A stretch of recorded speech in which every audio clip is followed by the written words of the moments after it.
మీరు అడగండి. సరే, ఇప్పుడు 10 రోజులు అయింది ఎలక్షన్ కౌంటింగ్ అయిపోయి, మీరేమైనా విశ్లేషణ చేసుకున్నారా ఎందుకు ఓడిపోయినామని? అంటే అవసరం లేదు, విశ్లేషణ అవసరం లేదు. విశ్లేషణ చేసిన దానికి కూడా చెప్పి ఉపయోగం కూడా లేదు. నేను అంటే చారి ఒక విషయం ఏంటంటే, నేను మున్సిపల్ కౌన్సిలర్ అయినప్పుడు అనుకోకుండా కౌన్సిలర్కి వచ్చిన. నేను యాక్చువల్ సడన్ ఎలక్షన్స్ గెలిచిన, అది అదృష్టం. కానీ తర్వాత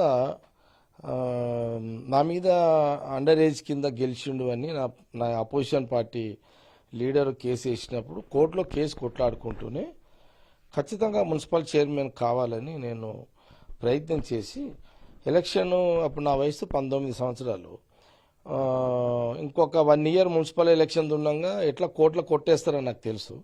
1 ఇయర్ ముందే నేను రాజీనామా చేసేసి నేను మున్సిపల్ ఎన్నికలకు ఆ రోజుల్లో ప్రజా ఉద్యమాలు చేస్తే నాయకుడు, ఇప్పుడు పోలింగ్ మేనేజ్మెంట్ చేస్తే నాయకుడు, తేడా చాలా ఉంటుంది. కాబట్టి అప్పుడంతా ప్రజా ఉద్యమాలు, ప్రజా సమస్యల మీద ఉద్యమాలు చేసినోడంతా లీడర్లే, నేనే కాదు ఎవరైనా సరే. అలాంటి రాజకీయ అప్పుడు డబ్బుతో సంబంధం లేదు, ప్రజలు డబ్బు ఈ వ్యవస్థ లేదు ఆ రోజులలో, అంతకుముందు లేదు అప్పుడు లేదు. ఇది 1995 సంగతి చెప్తున్నా. కాబట్టి అప్పుడు ప్రజా సమస్యల ఉద్యమాలు చేసిన మున్సిపల్ చైర్మన్ ఎన్నుకోబడ్డ, అది ఒక సక్సెస్ఫుల్ ప్రయాణం. అది తర్వాత బీజేపీలో అనగతొక్కపడ్డ రాజకీయంగా. తర్వాత పార్టీ కేసీఆర్ పెట్టిండు, ఆయన నా ప్రతిభను చూసి ఆహ్వానించిండు, అక్కడ పోయినా. ఇప్పుడు alliance TRS Congress alliance, TRS MLA గెలిచిన.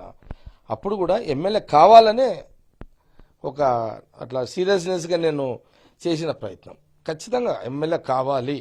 సరే, ఇప్పుడు పరిస్థితి ఏంటంటే సంగారెడ్డిలో జగ్గారెడ్డి ఓడిపోయారు, రాష్ట్రంలో కాంగ్రెస్ పార్టీ అధికారంలోకి వచ్చింది. ఇది కొంచెం ఇబ్బందికరమైన పరిస్థితిగా నువ్వు అడిగిన దాన్ని నేను, ఎందుకంటే మీ ప్రశ్న ఒక సింగిల్ ప్రశ్నలో నేను ఒక 10 జవాబులు చెప్పగలుగుతూనే అవతలలో కన్ఫ్యూజ్ పోతుంది. కాబట్టి దయచేసి నా యొక్క వాయిస్ని మీరు ఒక ప్రశ్న అడిగినప్పుడు పూర్తి వాయిస్ని ఇచ్చే ప్రయత్నం మీరు చేయాలి. మీకు సమయం లేకుండా నాది కట్ చేసి నాది మొత్తం వాయిస్ ఇవ్వకపోతే నా ఒపీనియన్ మొత్తం పోదు. అంతకంటే బెటర్ ఏంటంటే ఇంటర్వ్యూ చేయకపోవడమే బెటర్. మీరు అట్లా చేస్తా అంటేనే నేను ముందుకు వస్తా. కాబట్టి నేనేమంటున్నంటే, అప్పుడు కూడా ఎమ్మెల్యే కావాలని గెలవాలి అనుకున్నా, గెలిచిన. 2009లో కూడా గెలవాలి అనుకున్నా, అప్పుడు గవర్నమెంట్ ఉంది సక్సెస్ఫుల్.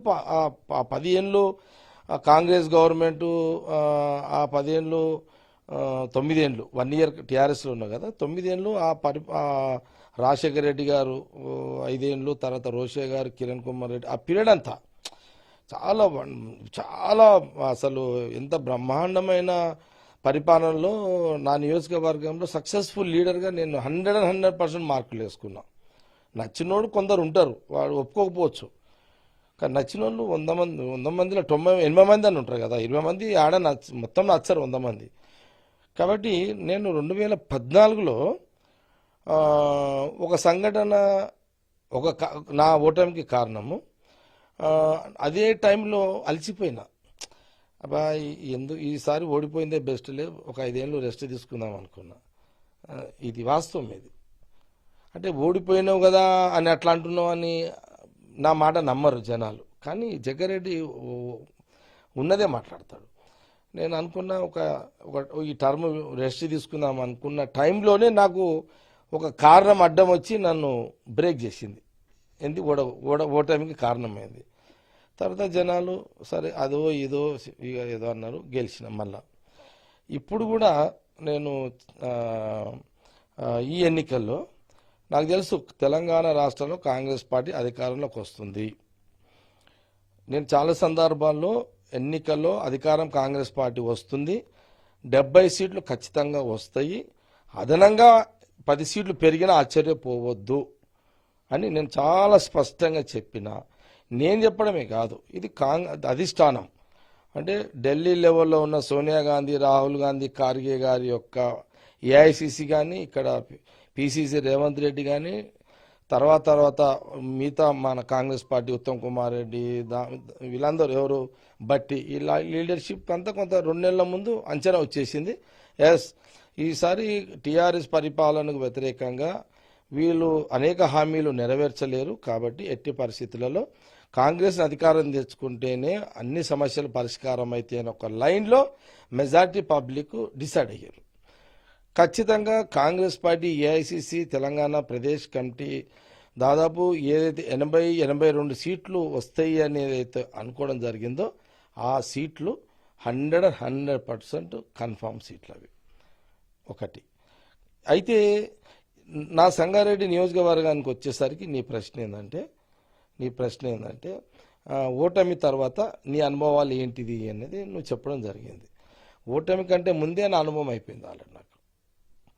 నాకు 28వ తారీఖు రోజు చాలా క్లారిటీ ఉంది. 16,000 నుంచి 20,000 మెజార్టీతో జగ్గారెడ్డి గెలుస్తాడు అనేది నాకు పూర్తి ఇన్ఫర్మేషన్ నాకు ఉంది.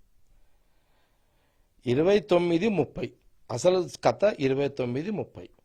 ఈ 29-30 అనేది ఈ 29-30 అనేది తెలంగాణ ప్రదేశ్ స్టేట్ కమిటీకి కానీ all India Congress party information లేదు. ఈ 29-30 ఒక సంగారెడ్డి నియోజకవర్గంతో పాటు జహీరాబాద్, పటాన్చెరుతో పాటు దాదాపు 15 నియోజకవర్గాల మీద, దాదాపు 15-20 నియోజకవర్గాల మీద నాకు తెలిసిన కాడికి నాకున్న ఇన్ఫర్మేషన్కి 28వ తారీఖు సాయంత్రమే అప్పటికే గవర్నమెంట్లో ఉన్న ముఖ్యమంత్రి కేసీఆర్కి ఉన్న ఇంటెలిజెన్స్ రిపోర్ట్స్ ప్రకారము 80 సీట్లు వస్తున్నాయి అనే ఒక కన్ఫామ్ ఇన్ఫర్మేషన్ తీసుకున్న తర్వాత ఆ రోజు 28 రాత్రికే ముఖ్యమంత్రి కేసీఆర్ గారు ఆయన డిజైన్ చేసిండు.